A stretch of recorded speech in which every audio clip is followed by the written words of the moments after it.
key to understanding time dependence and Schrödinger's equation is the relation between frequency and energy in quantum mechanics. One well-known example of that is the case of electromagnetic waves and photons. Imagine two experiments with a monochromatic, that's a single frequency or single color, electromagnetic wave. In one experiment, we measure the frequency of oscillation in the wave. In a second experiment, we count the number of photons per second arriving on some detector. We can figure out some way to do that. And we also measure the power arriving on the detector. Hence, we can count how many photons per second correspond to a particular power at this frequency. So we know the power, we know the number of photons arriving per second, so we can deduce the energy of the photons. We would find, if we compared the two parts of this experiment, that the energy per photon was Planck's constant times the frequency, h nu. Equivalently, we would have the relation between energy and frequency for photons. We find then, at least for photons, that energy is proportional to frequency, with Planck's constant as the constant of proportionality. Now, this discussion is for photons, not the electrons or other particles with mass for which the Schrödinger equation supposedly applies. But things like hydrogen atoms emit photons as they transition between energy levels. So perhaps we expect some oscillation in the electrons at the corresponding frequency during the emission of the photon. So perhaps we expect a similar relation between energy and frequency associated with the electron levels. So now we are generally proposing that the relation between energy and frequency in quantum mechanics, not just for photons, but for other quantum mechanical states and waves, is energy E equals h, Planck's constant, times some frequency nu, or equivalently h bar times omega. So to be clear then, we have said the relation between the energy and frequency for photons is E is equal to h nu, or E is equal to h bar omega. What we're now proposing is that this same relation applies more generally in quantum mechanics. The relation between energy and frequency for quantum mechanics is E equals h nu, or E equals h bar omega. So we want a time-dependent wave equation that somehow incorporates this idea. And we want an equation that works for a particle with mass m.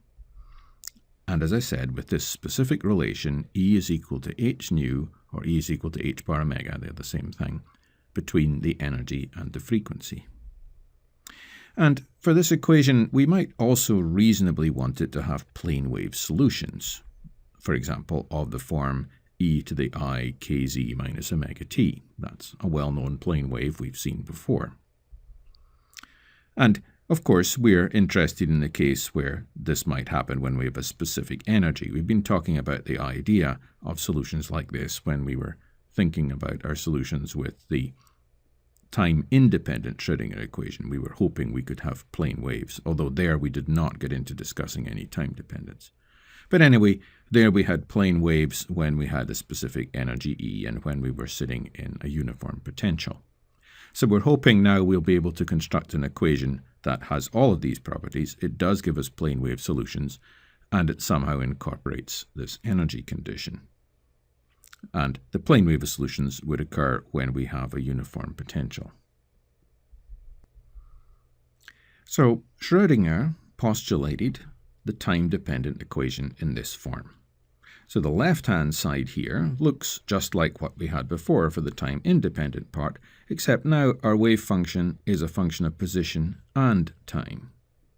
But the right-hand side looks really quite different. We've written, instead of E, the energy, times psi, which we had for the time-independent equation, we've written I h bar d psi by dt. So note that for a uniform potential, that is choosing V equals 0 for simplicity, then with E equal to h bar omega, and as usual our k equal to 2m E over h bar squared, waves of this form are indeed solutions. That is, e to the minus I omega t plus or minus kz, which correspond to plane waves, propagating in this case, the minus sign would mean in the forward direction, the plus sign would mean in the backward direction, which of course we can write out in this form with et over h bar instead of omega t here. And equivalently, we can write them over here in this form. And in this case, the minus corresponds to backward propagating waves and the plus to forward propagating waves. These are solutions of this equation with this condition that E is equal to h bar omega. So we've found an equation that indeed does give us what we want, although it's unusual what we're seeing on the right-hand side. But we're getting these plane wave solutions when we have uniform potentials and energies as we've thought about before, but with h bar omega being the other way we could write the energy. Now, in his time-dependent equation here, Schrödinger chose a sign for the right-hand side. In fact, he could have set it up with either sign on the right, but he chose a plus sign on the right. And that means that a wave with a spatial part of the form e to the plus I kz is quite definitely a wave going in the positive z direction. It's a consequence of the sign convention that Schrödinger chose here. And so this e to the plus I kz is definitely a wave going in the positive z direction.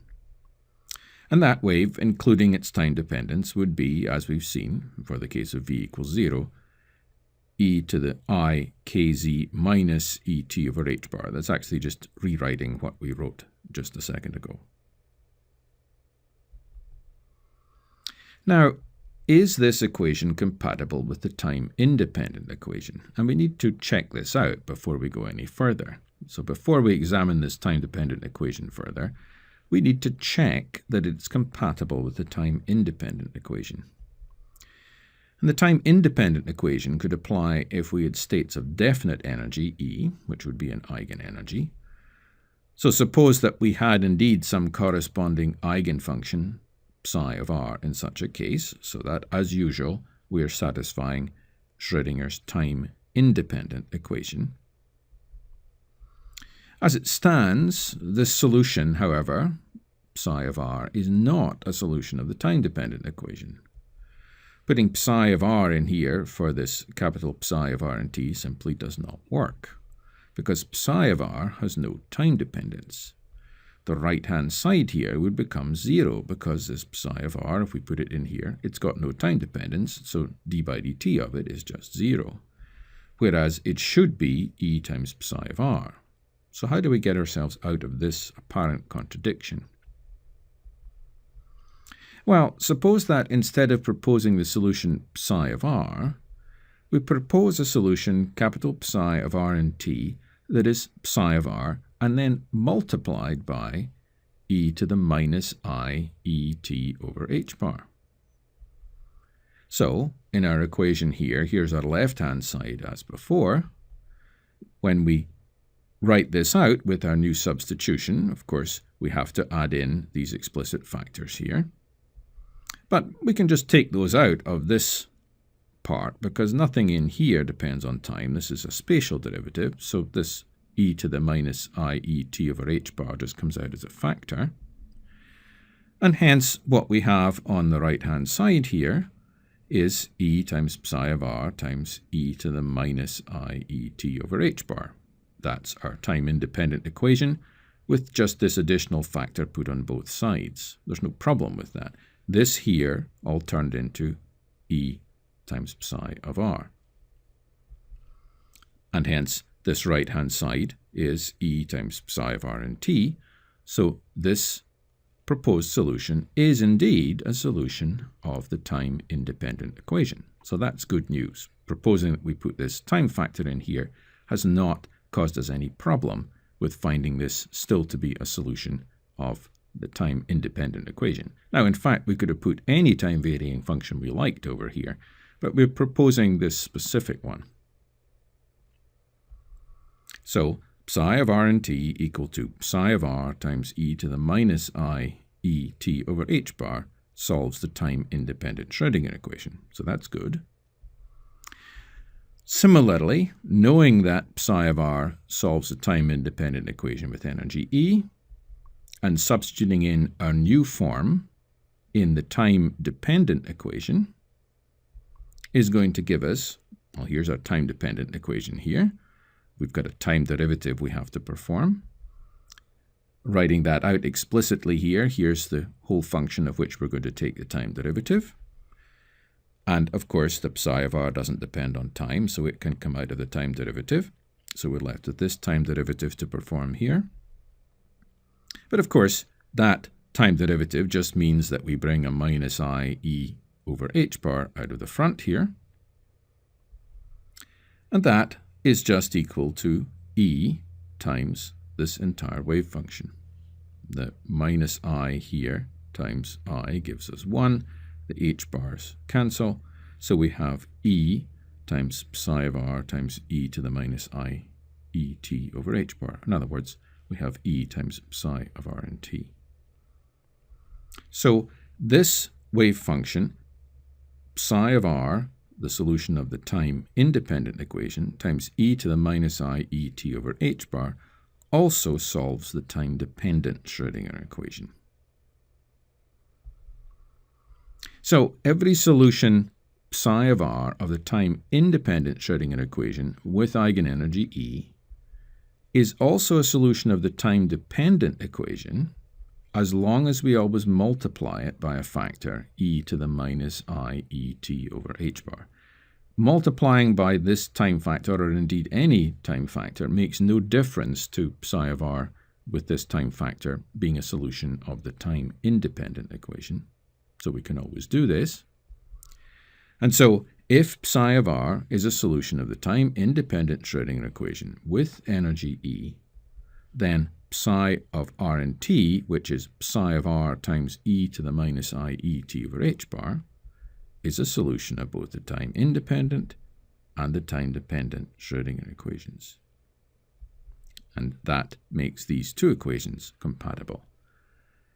So just to summarize again, if we had found a solution psi of r of the time-independent equation with energy E, then we can always choose to multiply that by this factor. The resulting product wave function will still be a solution of the time-independent equation, but now it will also be a solution of the time-dependent equation. So provided we always remember to do this every time we find a spatial eigenfunction, this new wave function will also be a solution of the time-dependent Schrödinger equation.